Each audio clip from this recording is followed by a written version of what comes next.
이사야 65장 1절에서 하나님께서는 이방을 부르시고 이스라엘 자기 백성을 계속적으로 부르신다는 말씀을 하셨습니다. 하나님은 지금도 하나님 믿지 않는 사람들을 부르시고 하나님을 믿노라 하면서 그릇된 길을 가는 사람들을, 성도들을 끊임없이 부르십니다. 그런데 그 하나님의 부르심에 반응하는 사람은 언제나 두 부류입니다. 하나님의 말씀을 듣고 돌아와서 하나님을 찾고 하나님을 붙드는 사람이 있는 반면에 하나님이 부르셔도 말씀하셔도 끝까지 듣지 않고 고집하며 자기의 그릇된 길을 걸어가는 사람들이 있습니다. 그런 사람들은 받을 몫이 다르다 하는 것을 말씀드렸습니다. 대표적으로 13절에서 이렇게 말씀하십니다. 보라, 나의 종들은 먹을 것이로되 너희, 하나님 말씀을 듣지 않고 여전히 그릇된 길을 걸어가는 너희는 줄일 것이니라. 보라, 나의 종들은 마실 것이로되 너희는 갈할 것이니라. 보라, 나의 종들은 기뻐할 것이로되 너희는 수치를 당할 것이니라. 보라, 나의 종들은 마음이 기쁨으로, 마음이 즐거움으로 노래할 것이로되 너희는 마음이 슬픔으로 울고 심정이 상함으로 통곡할 것이라고 말씀해 주셨습니다.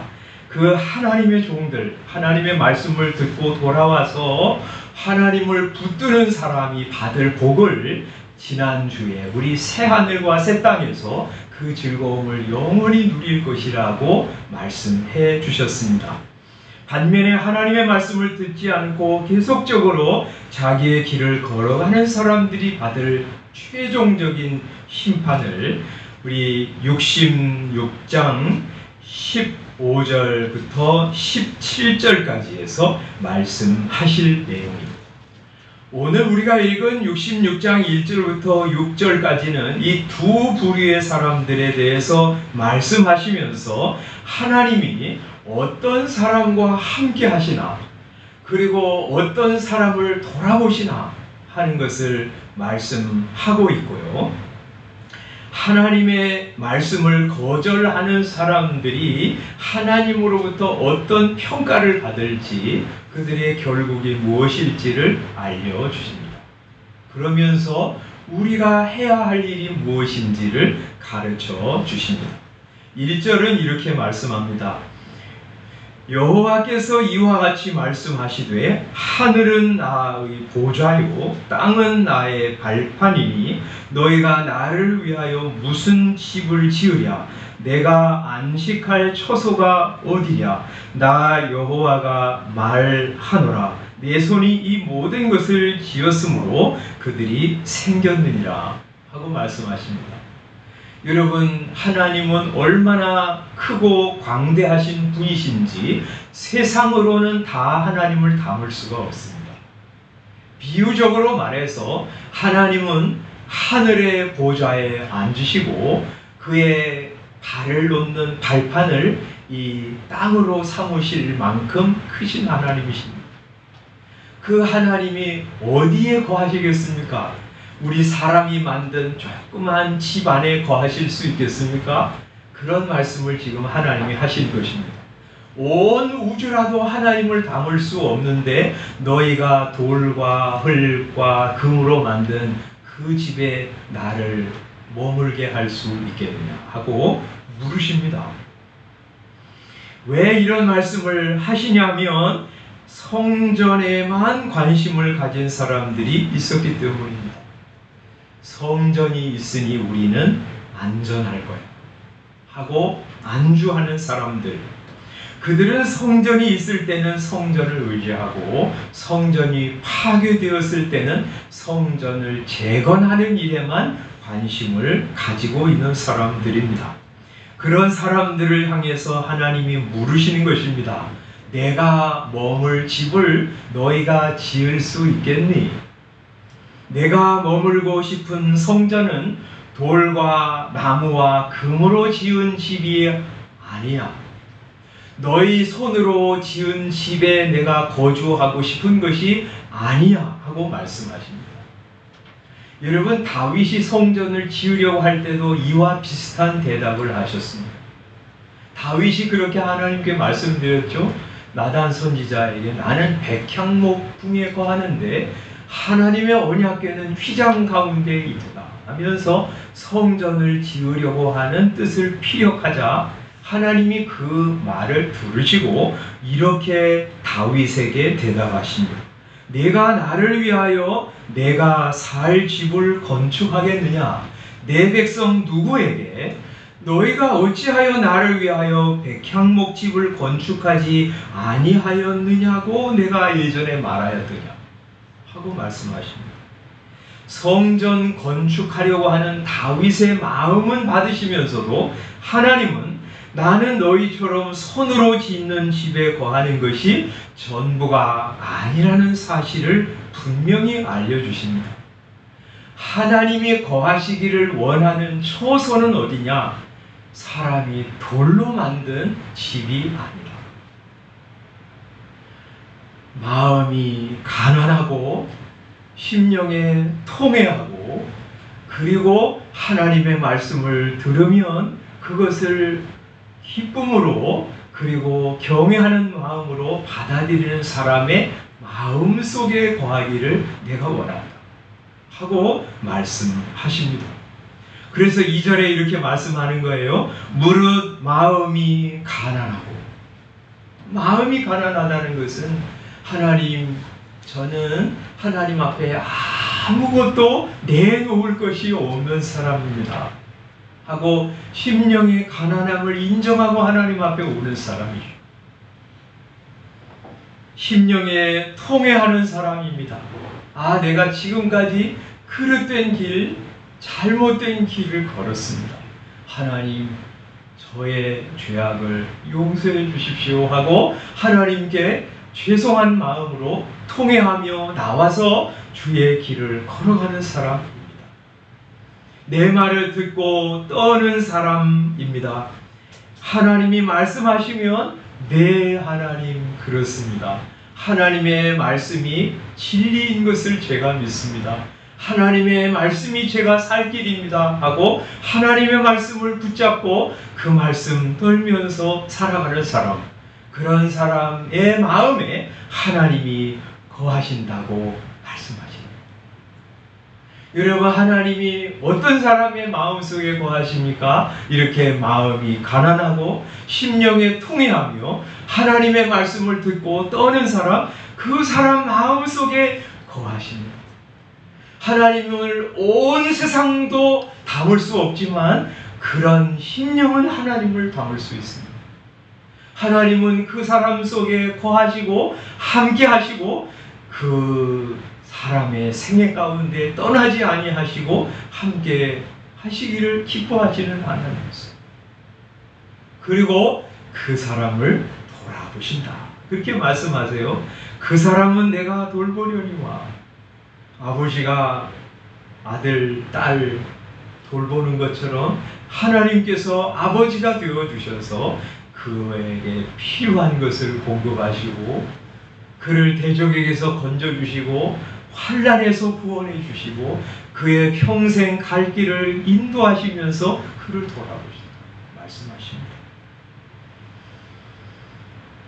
그러나 3절, 4절에 나오는 사람들의 마음에는 하나님이 거처를 정하실 수 없다. 그리고 그들을 돌아보지 않으신다 하고 말씀하시는데 그들은 어떤 사람들이냐? 3절에 이렇게 말씀하세요. 소를 잡아들이는 것은 살인함과 다름이 없이 하는 사람. 하나님께 나와서 제사를 드리려고 값진 소를 잡긴 하는데 그냥 소 죽이는 거하고 똑같은 사람들. 어린 양으로 제사를 드리는 것은 개의 목을 꺾음과 다름이 없이 하는 사람. 드리는 예물은 돼지의 피가 다름이 없이 하는 사람. 여러분, 구약시대에는 개, 돼지 이런 것들은 부정한 짐승들이었어요. 하나님이 받으실 수 없는 제물들이었어요. 그런데 이 사람들은 어린 양을 드리고 예물을 드리는데 아무 생각 없이 드리니까 그것은 하나님이 보실 때 개 목을 꺾는 것이나 다를 바가 없는 것이고, 하나님 부정하게 여기는 돼지 피를 받아가지고 하나님 앞에 역겹고 가증한 제사를 드리는 것과 별로 다를 것이 없다고 말씀하십니다. 분향하는 것은 우상을 찬송하는 것과 별반 다르지 않는 그들.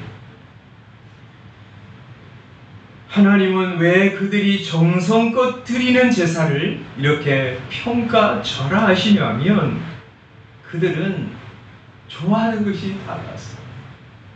그들은 선택하는 것이 하나님이 기뻐하시는 것이 아니었어요. 그래서 이렇게 3절에 말씀합니다. 그들은 자기의 길을 택하였다. 그들은 하나님의 길을 선택하지 않았어요. 하나님의 길을 선택해야 그것이 높은 길이요, 복된 길이요, 사는 길이요, 주의 뜻을 이루는 길인데, 그들은 하나님의 길을 선택하는 대신 끊임없이 자기의 길을 택했습니다.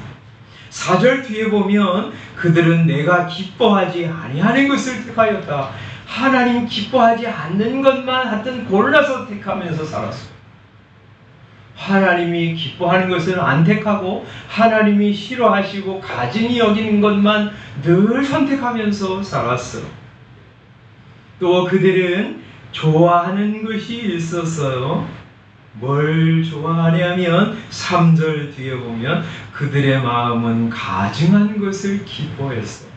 가증하다는 말은 하나님이 역겨워하신다는 말이에요. 음식을 먹었는데 막 토할 것 같아요. 그 역겨워한 것, 가증한 것이다. 하나님이 그렇게 역겨워하는 것을 그들은 좋아했어요. 하나님이 좋아하는 것은 싫어하고, 하나님이 싫어하시고 역겨워하는 것은 늘 좋아하면서 살았어요. 거기 그들의 기쁨이 있었어요. 얼마 전에 퀴어 성경 주석이라는 책이 나왔다고 합니다. 동성애자들이 성경을 가지고 이 동성애에 대해서 심판이나 부정적으로 평가하는 내용은 다 바꾸어 가지고 그런 것이 아니라고 하는 것을 입증하는 퀴어 성경 주석을 만들었습니다. 여러분, 사람들은 그렇게 왜 그런 일을 하냐면요, 성경은 하나님 말씀이잖아요. 하나님이 하신 말씀입니다. 근데 하나님이 하신 말씀을 이건 아니야, 하나님은 구시대에 말을 하고 있는 거야, 하나님은 틀렸어 하고 생각하고 글을 쓰고 말할 때요, 쾌감을 느끼는 거죠. 나는 하나님보다 더 똑똑해, 하나님은 틀렸어, 나는 맞아, 그러면서 하나님을 이긴 것 같은 쾌감을 느껴요. 그래서 가증한 것을, 하나님이 싫어하는 것을 일부러 택해서 살아가는, 그 좋아하면서 살아가는.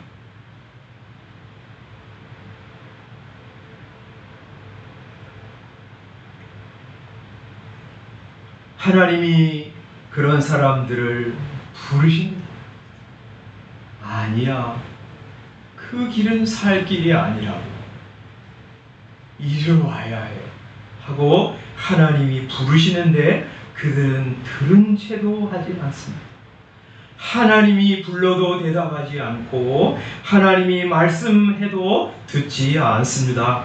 4절 중간에 보면 이는 내가 불러도 대답하는 자가 없으며 내가 말하여도 그들이 듣지 않고 오직 나의 목전에서 악을 행하며 내가 기뻐하지 아니하는 것을 택하였음이라, 이렇게 말씀하십니다. 여러분, 그런 사람들에게 하나님이 거처를 정하실 수가 없어요. 그런 사람들 마음속에 들어가실 수가 없어요. 그들의 마음은 하나님을 받아들일 준비가 전혀 되어 있지 않습니다. 고집과 아집, 하나님 가증히 여기는 것, 자기 이기적인 사고방식으로 가득한 사람의 마음에 하나님이 어떻게 임하시겠어요? 하나님은 그런 사람을 돌보실 수도 없습니다. 그릇된 길 가는 사람, 하나님이 때려서 돌아오게 하셔야 되는데 하나님이 어떻게 돌보시겠어요? 그렇게 하나님이 불러도 대답하지 않고 하나님이 말씀하셔도 듣지 않는 사람들, 하나님은 그들에게 이런 징벌을 가하시겠다고 말씀하십니다. 4절, 나 또한 유혹을 그들에게 택하여 준다. 여러분, 이 사람들은 하나님이 가증한 것을 기뻐하며 사는 사람들이에요. 자기의 길을 고집하면서 선택하면서 가는 것이고 하나님이 싫어하시는 것을 선택하면서 살아가는 사람들이에요. 그런 사람들에게 하나님이 내리시는 징벌이 뭐냐면 그들이 그런 것을 선택하며 계속적으로 살아가도록 하십니다.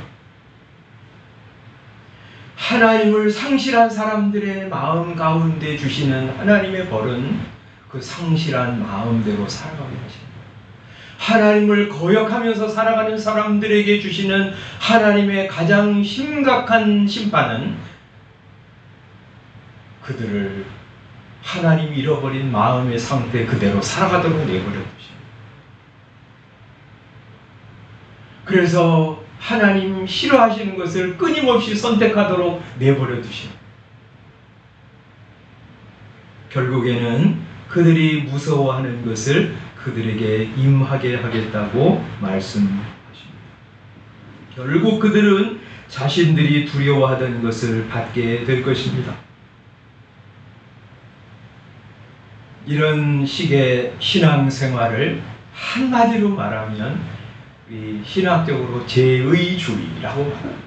혹은 쉽게 말하면 제사주의, 혹은 이제 선물주의라고 말할 수 있습니다. 여러분, 이스라엘 백성들의 마음속에 이런 사고방식이 뿌리 깊게 자리 잡고 있습니다. 이들은 제사만 드리면 된다고 생각합니다. 성전만 있으면 우리는 안전할 것이라고 생각하면서 살아갑니다. 1, 2 제사장 시대에 여러분 성경을 읽으면서 보셨죠? 블레셋 군대에게 패배를 당했습니다. 그러자 어떻게 했습니까? 우리 언약궤를 가지고 오면 우리가 이길 것이다. 이렇게 해가지고 언약궤를 군 진영으로 가져왔습니다. 함성을 지르면서 용기를 냈습니다. 우리는 분명히 이길 거야. 이런 이 사고방식이 뭐냐면 선물주의예요. 이것만 있으면 우리는 이긴다. 나중에 성전을 지은 다음에 백성들 어떻게 생각했어요? 성전이 있기 때문에 우리 예루살렘은 함락되지 않을 거야. 아무리 강한 군대가 우리를 공격해도 여기 성전이 있는데, 성전에서 제사가 드려지고 있는데 하나님이 이 성전을 함락시키도록 내버려 두겠어? 이렇게 생각했어요.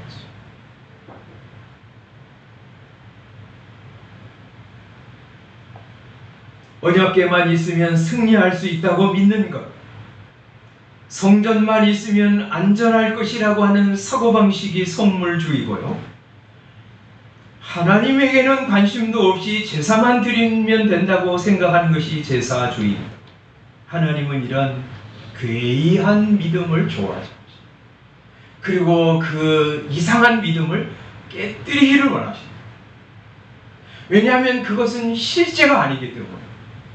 그것은 형식이지, 하나님 앞에 나와서 제사 드린 형식이지, 이거는 핵심이 아니기 때문에. 그래서 핵심이 없을 때 하나님은 형식을 깨뜨리셔요. 그래서 어떻게 하셨어? 언약궤를 가지고 나갔는데 승리하기는커녕 패배를 당했어요. 군인들은 대패하고 이스라엘의 제사장은 거기서 즉사하고 하나님의 언약궤는 블레셋 군대에게 빼앗겨 버렸어. 어처구니 없는 일이 일어난 거예요. 성전만 있으면 된다고 확신하는 이스라엘 백성들에게 그게 아니라고 하는 사실을 하나님이 알려주시기 위해서 바벨론이라고 하는 나라를 들어서 예루살렘을 함락시키고 제사장들을 다 몰살해서 죽이고 성전을 불사르고 파괴하고 성전 안에 있는 거룩한 기명들을 다 가지고 바벨론으로 가게 만드셨어요. 그 당시 이스라엘 백성들은 하나님이 안 계신가 보다, 하나님이 힘이 약하시구나, 이렇게 생각했을지 모르지만 그게 아니에요. 하나님은 형식만 남은 이스라엘 백성들의 괴이한 믿음을 깨뜨리기를 원하신 거예요. 그건 하실상이 아니야. 그건 진짜 중요한 것이 아니라고. 너희가 진짜 중요한 거 잃어버렸어. 그게 뭐야? 하나님 잃어버렸어.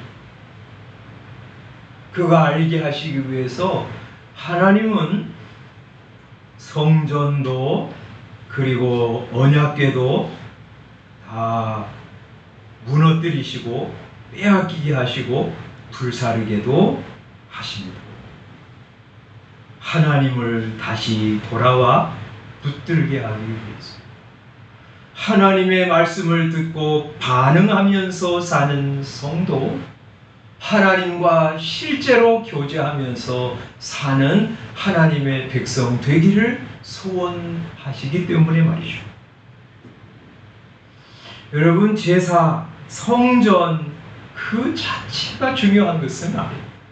지금으로 말하면 예배, 이것도 그 자체가 중요한 것은 아닙니다. 제사의 핵심, 성전의 핵심, 예배의 핵심은 하나님. 하나님 없는 성전은 돌로 된 건물일 뿐이고, 하나님 사랑 없이 드리는 제사는 종교 행사에 불과합니다. 그런데 사람들은 보이는 것이 있으면 그 안에 알맹이가 있다고 오해하기 일쑤입니다. 그런 경향이 심합니다. 아무 생각 없이, 어떤 기대도 없이, 사모함도 없이 하나님과 상관없이 예배를 드리고, 아, 오늘 나 예배를 드렸어 하고 생각할 수 있습니다. 하나님은 지금도 믿지 않는 불신자들을 부르십니다. 하나님 앞에 오라고. 하나님은 지금도 예수 믿는 성도들을 부르십니다. 껍데기에 집착하는 데서 돌아서서 핵심인 하나님께 돌아오라고 말합니다. 하나님이 말씀하시는 것을 등한히 여기고 자기 뜻, 자기 식으로 신앙생활하는 어리석음에서 벗어나서 살아계신 하나님께 돌아와 그를 찾고 그를 붙잡으면서 살아가라고 부르십니다.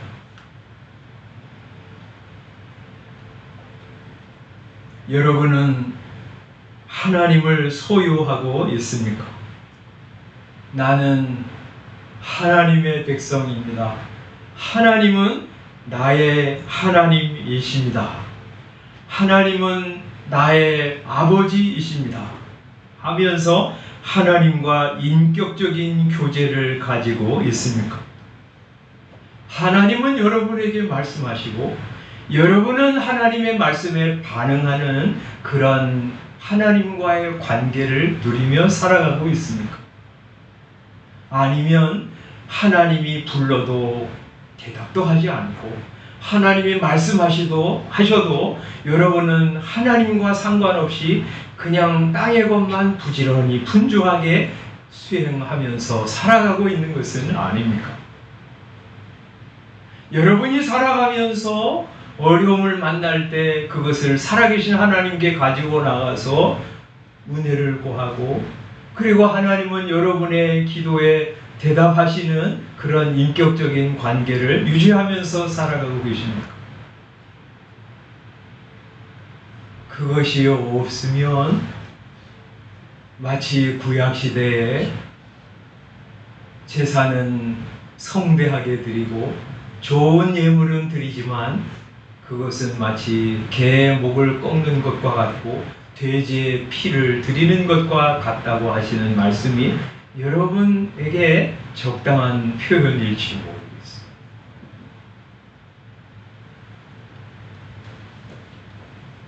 하나님이 좋아하시기 때문에 하나님이 기뻐하시는 길로 여러분 걸어가고 있습니까?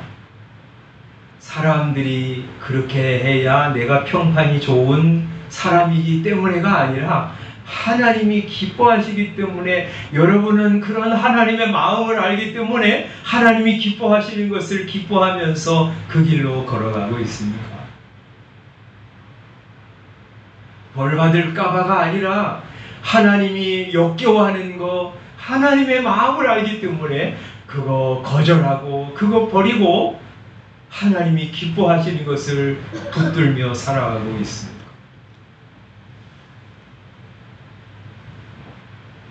하나님의 명령을 수행하고도 하나님으로부터 버림받은 왕이 있었습니다. 사울 왕. 사무엘상 15장에 보면 우리 하나님께서 사울 왕에게 아말렉 족속을 진멸하라고 명하셨습니다. 사울이 하나님의 그 명령을 받들어서 아말렉 족속을 진멸하기는 했지만 두 가지를 남겨두었습니다. 하나는 아말렉 왕을 남겨두었고, 하나는 살찐 소와 양들을 남겨두었습니다.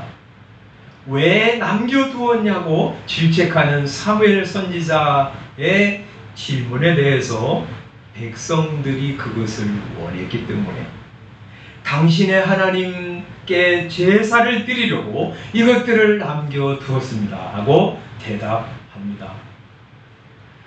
사무엘 선지자가 하나님의 말씀을 대언하면서 그를 책망하는 것이 여기 나옵니다.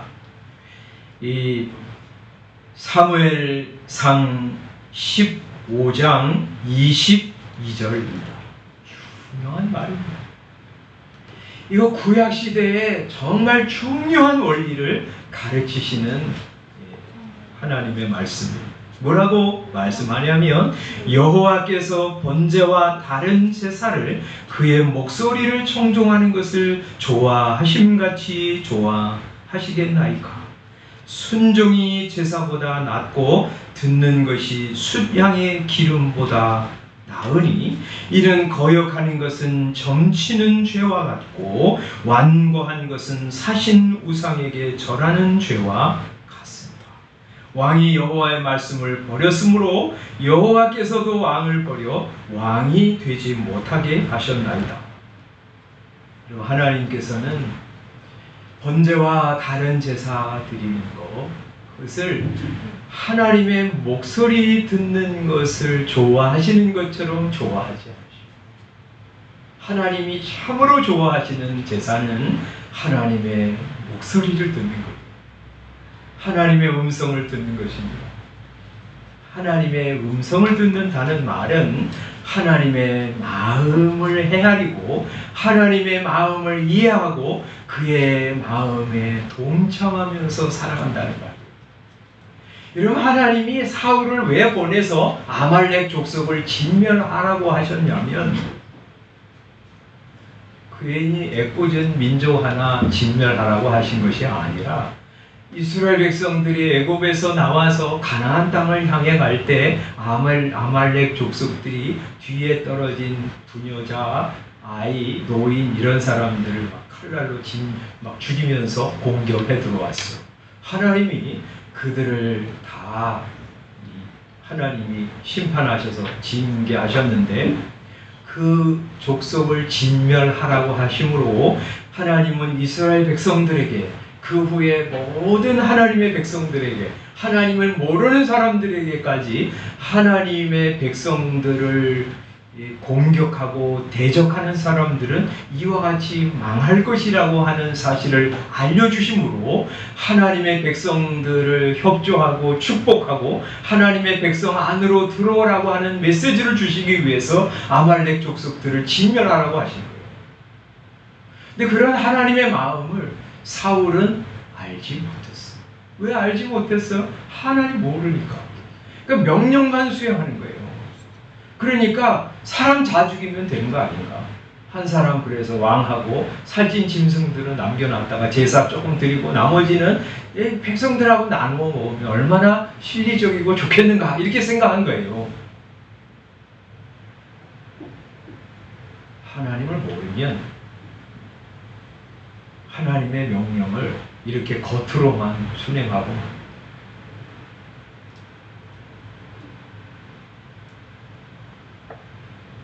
몇 년 전에 친구 목사님 따님이 결혼을 해가지고 거기 이제 축하하러 갔습니다.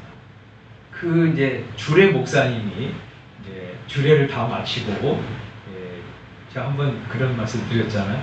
이제 신랑 신부가 이제 양가 부모님한테 절하잖아요.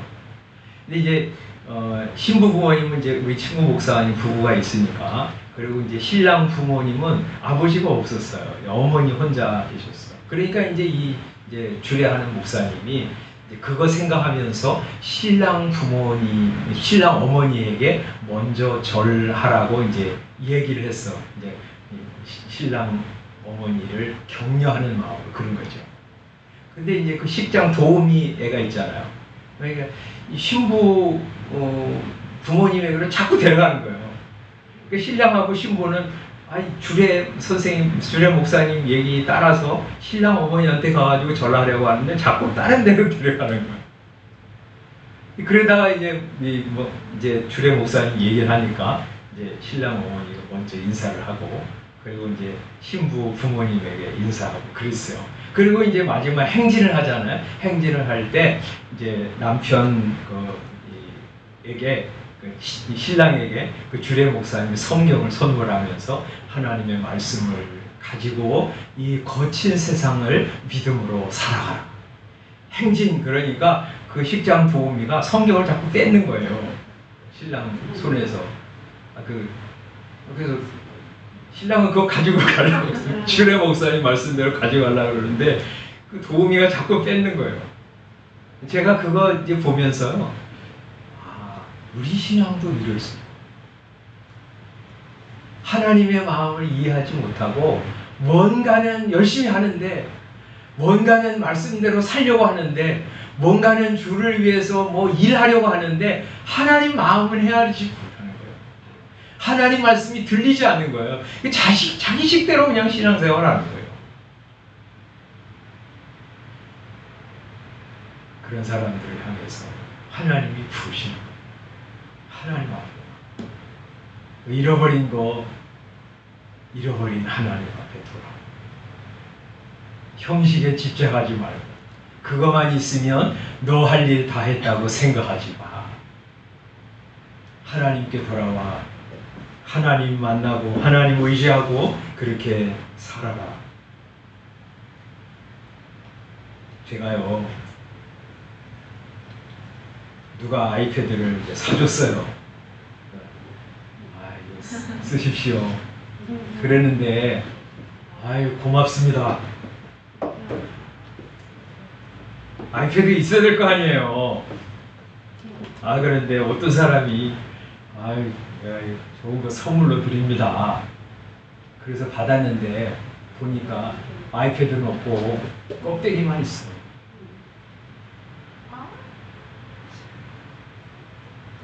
뭐야 이거? 저 사람이 난 놀리는 거야. 그러겠죠. 예배를 통해서 하나님이 요구하시는 것은 뭐예요? 예배 시간에 앉아있는 게 아니에요. 여러분, 하나님과 상관없이 예배드릴 수 있어요. 오늘 주일이니까 예배하러 가야지, 이렇게 생각하면서 아무 뜻 없이 생각 없이 나와서 한 주간 비몽사몽간에 졸면서 생각 없이 찬송 드리고 사모하는 마음 없이 기도하고 그냥 산지사방으로 생각이 막 떠돌아다니면서 설교 듣고 끝나고 오늘 예배 하나 다 드렸다 하고 말할 수 있어요. 그건 뭐예요? 이거예요. 하나님 그런 예배 받지 않으세요. 그 예배 주의예요. 예배 드리면 내가 할 일 다 했다.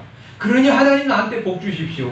하나님 왜 이런 예배 드린 나에게 이렇게 어려운 일을 만나게 하십니까? 하나님 나빠요 하면서 사랑하는 사람 무지 많아요. 그리스도인 가운데.